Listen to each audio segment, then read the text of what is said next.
Halo, selamat pagi semuanya. Salam sejahtera bagi kita semua, berkah dalam. Kembali lagi kita di channel TV N8 TV dalam program Secangkir Ilmu. Bersama saya, Francisca Ayu Widiati Kusumasari. Secangkir Ilmu merupakan salah satu program SMK 8 Semarang untuk memfasilitasi Bapak Ibu Guru dalam membagikan materi pembelajaran di era pandemi seperti saat ini. Tetap semangat, tetap jaga kondisi, jaga kesehatan dengan memakai masker, cuci tangan, dan juga jaga jarak. Baik, kita masuk di materi kita, hidup manusia yang bermakna. Di sini adalah materi kelas 12 Pendidikan Agama Katolik. Banyak orang yang berpendapat bahwa hidup manusia terdiri dari 3 perkara: lahir, nikah, berkarya, dan juga mati. Kita menyadari bahwa 3 perkara tersebut selalu harus kita pertanggungjawabkan. Untuk mengatasi 3 perkara tersebut, ada beberapa kategori bentuk pertanggungjawaban atas hidup manusia. Yang pertama adalah mempertahankan hidup. Dengan cara apa? Dengan cara menghargai hidup, dengan cara merawat tubuh kita, merawat hidup kita. Yang kedua, memaknai hidup. Seperti apa memaknai hidup? Seperti beraktivitas, seperti berkarya, seperti saya saat ini sebagai peran saya sebagai guru. Yang ketiga adalah mengembangkan hidup. Mengembangkan hidup bisa kita peroleh dengan berprestasi, mendapat kejuaraan, memperoleh suatu kemajuan. Itu mengembangkan hidup. Ketiga kategori tadi harus kita jalani, harus kita pertanggungjawabkan sebelum kita nanti mati. Kematian adalah salah satu bentuk berakhirnya seluruh perjuangan hidup, pergulatan hidup manusia.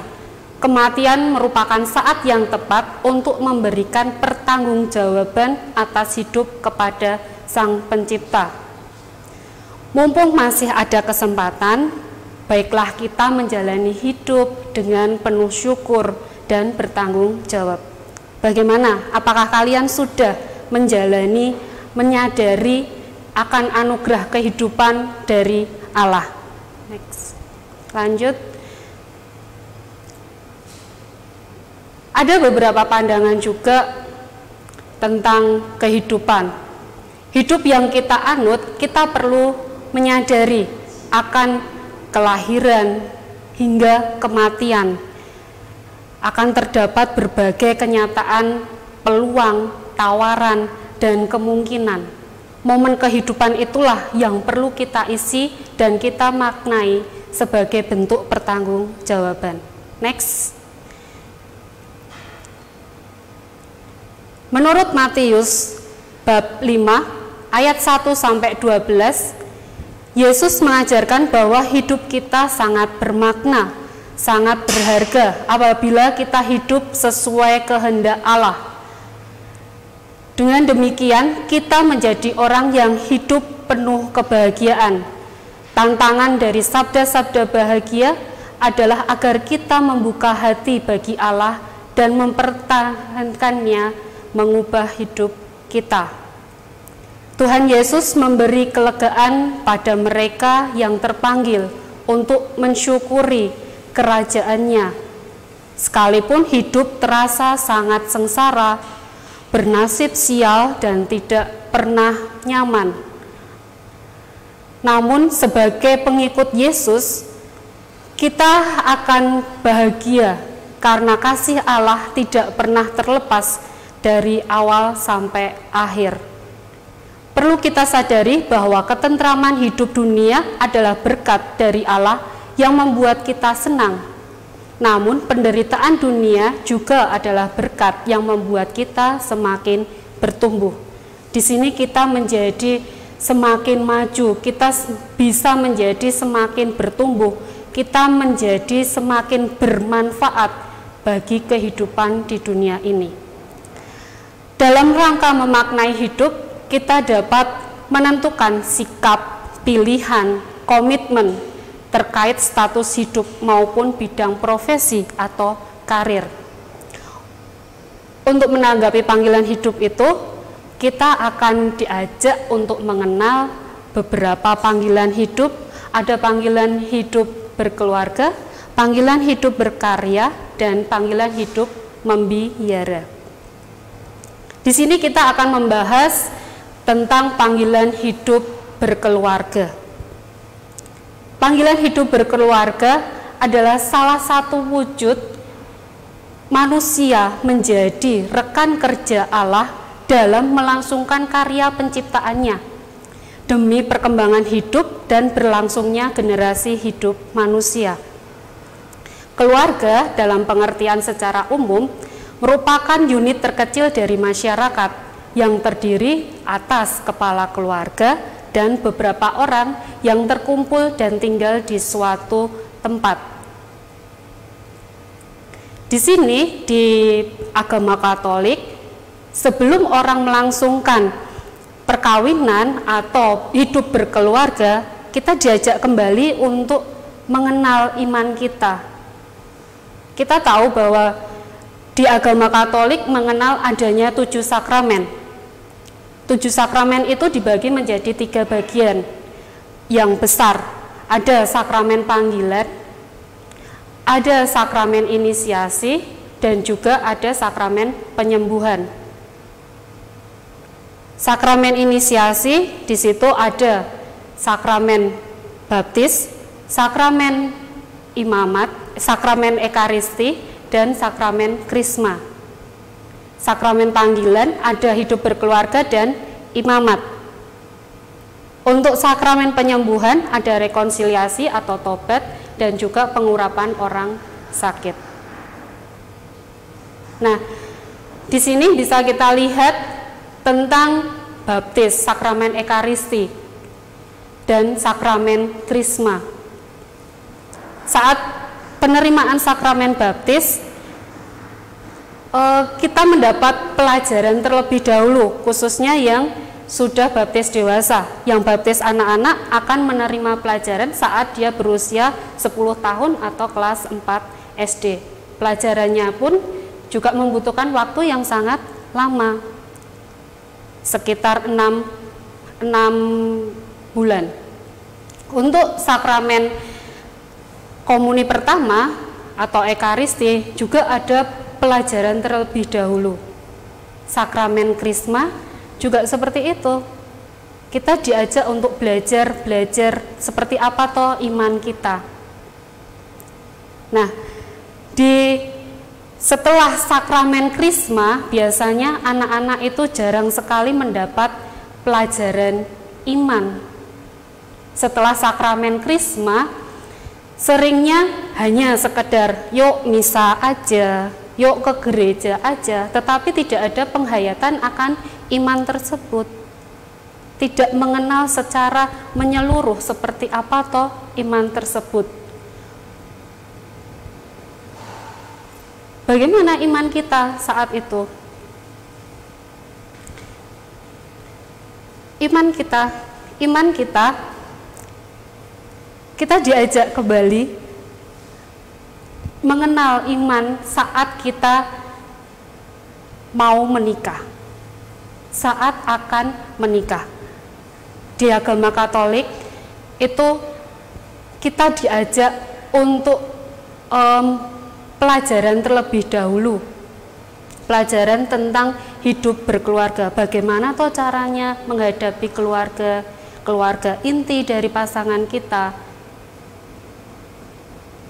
Itu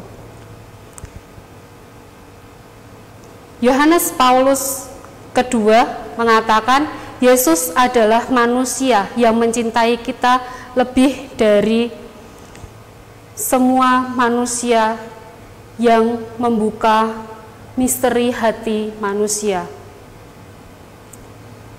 Next. Di sini kita mengenal Yesus, seperti apa toh Yesus mencintai kita. Ia menghapuskan dosa dan pelanggaran kita. Ia rela mati di kayu salib untuk menebus dosa kita. Ia memperkenalkan kepada kita akan Allah yang baik, Allah yang selalu mencintai umatnya. Meskipun kadang kita manusia selalu meninggalkan Allah. Di sini Yesus mengajarkan kita untuk ayo toh kita kembali kepada Allah. Seperti ini loh Allah yang kamu kenal. Next.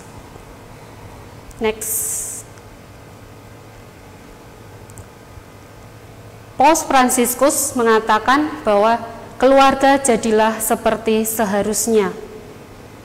Dalam rencana Allah, keluarga menemukan jati diri dan perutusannya. Kita diajak menjadi keluarga yang seperti apa toh? Keluarga yang menjadi rekan kerja Allah. Rekan kerja Allah, kita harus mau menjadi penerus kehidupan masyarakat. Hakikat perkawinan merupakan salah satu wujud bagaimana kita diajak untuk saling terbuka, saling berbagi.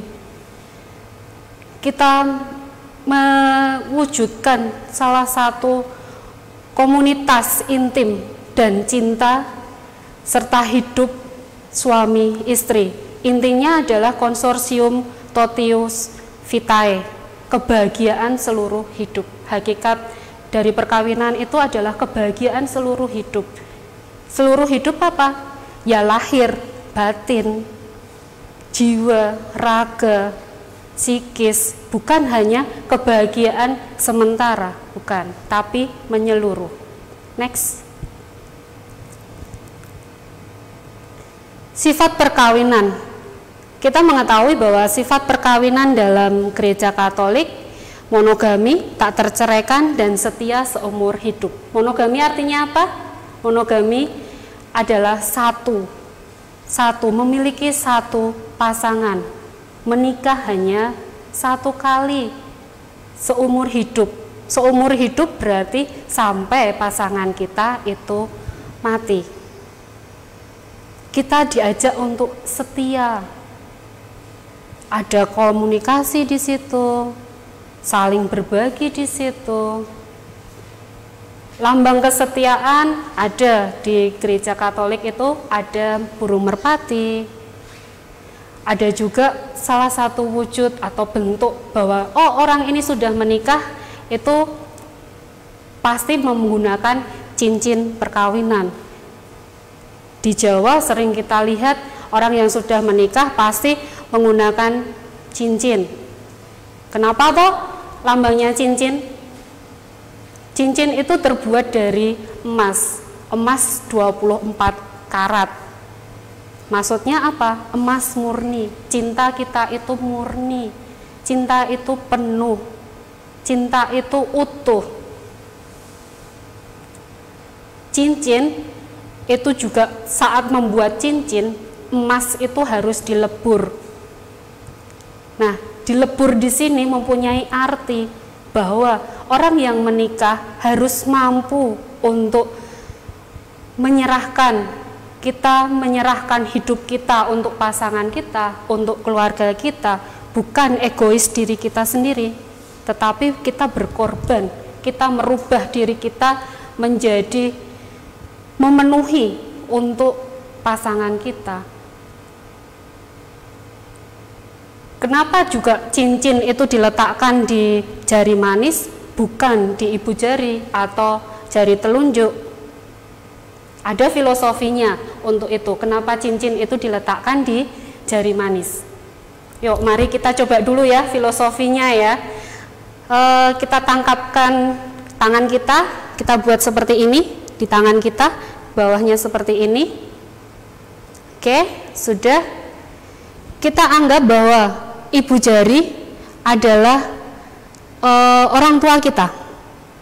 Ibu jari orang tua kita, jari telunjuk sebagai kakak kita,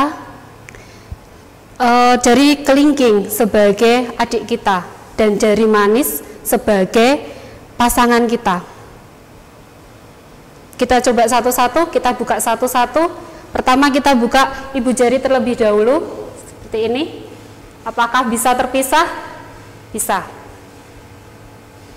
Kita coba di jari telunjuk, bisa pisah? Bisa, kita lihat, bisa kan? Kita coba di kelingking, bisa kan? Bisa pisah. Sekarang kita coba di jari manis, bisa? Mungkin ada yang bisa, tetapi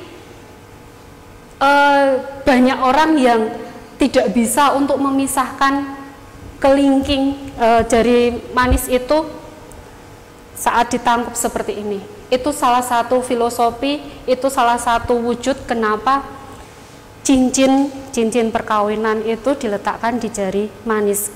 Tidak akan bisa terpisahkan. Kalau kalian bisa memisahkannya, berarti kalian merupakan salah satu manusia yang mempunyai keunikan. Karena kita butuh tenaga untuk memisahkan itu. Itu sebagai simbol bahwa orang yang sudah menikah itu tidak bisa dipisahkan kecuali oleh maut, oleh kematian. Tuh.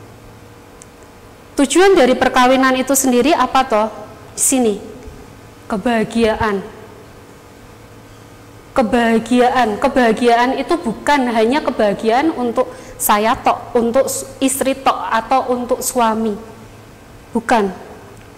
Tapi kebahagiaan untuk semua. Kebahagiaan bersama.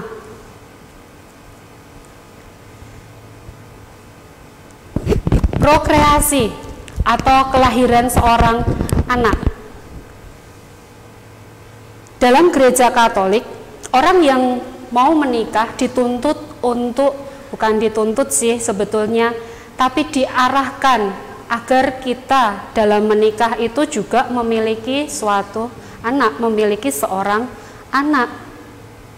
Karena itu merupakan wujud dari karya penciptaan Allah. Prokreasi mengajarkan kita untuk bagaimana toh kita mengembangkan, bagaimana toh kita melangsungkan kehidupan, melanjutkan kehidupan. Tujuan berikutnya adalah pendidikan seorang anak. Pendidikan seorang anak di sini, keluarga dituntut untuk mendidik seorang anak. Mendidik secara apa? Mendidik secara Katolik. Kita diajak untuk mengajarkan kepada anak-anak kita nantinya, bagi kalian yang belum menikah, yang akan menikah, kita diajak untuk mendidik anak itu secara Katolik, mengajarkan berdoa, mengajarkan beribadah, mengenal seperti apa toh Allah yang kita kenal, mengenal seperti apa toh Yesus itu. Itu pendidikan seorang anak, pendidikan secara iman Katolik tentunya. Next. Nah, di sini ada berbagai macam bentuk keluarga. Kalian bisa lihat, kalian bisa memilih seperti apa toh keluarga kita nantinya. Apakah yang suka berkumpul, makan bersama, atau hanya sibuk dengan sendirinya. Kalian juga bisa lihat seperti apa keluarga Anda saat ini. Pasti pilihnya yang enak-enak, yang asik. Kalau di era modern saat ini, cenderung ke handphone, gadget. Semuanya sibuk dengan gadget, tidak memperhatikan. Next.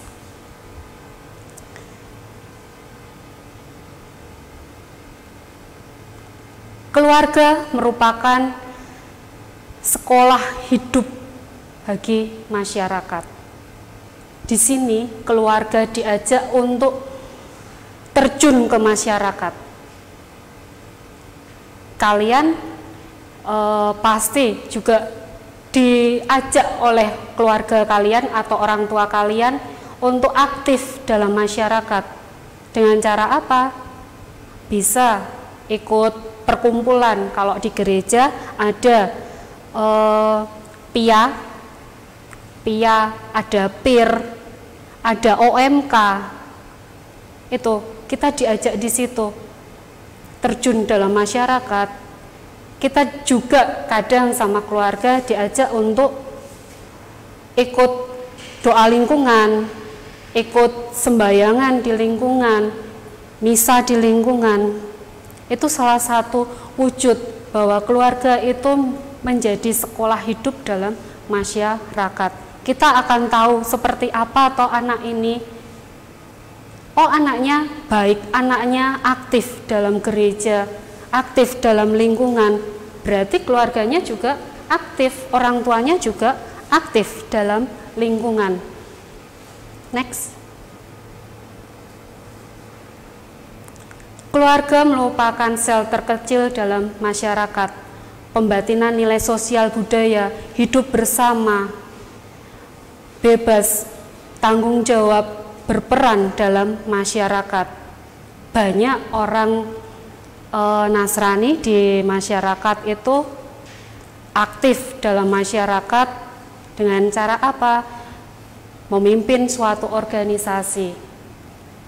Jadi RT lah, RW lah, atau ketua remaja di lingkungannya, atau ketua OMK. Itu kita diajak aktif seperti itu. Keluarga, di sini keluarga merupakan gereja domestika, gereja kecil. Keluarga adalah gereja kecil, gereja domestika, penerus iman. Dalam keluarga kita diajak untuk mengenal lebih dalam tentang iman akan Kristus itu sendiri. Kita diajak untuk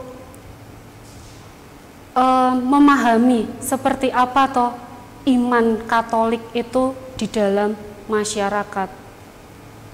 Keluarga merupakan pendidik yang utama dan pertama bagi anak-anak. Untuk materi kita cukup sampai di sini. Semoga kalian bisa memahami dan kita akan bertemu lagi dalam materi-materi selanjutnya. Tetap semangat dan tetap jaga kesehatan. Salam idola, salam sehat selalu. Terima kasih.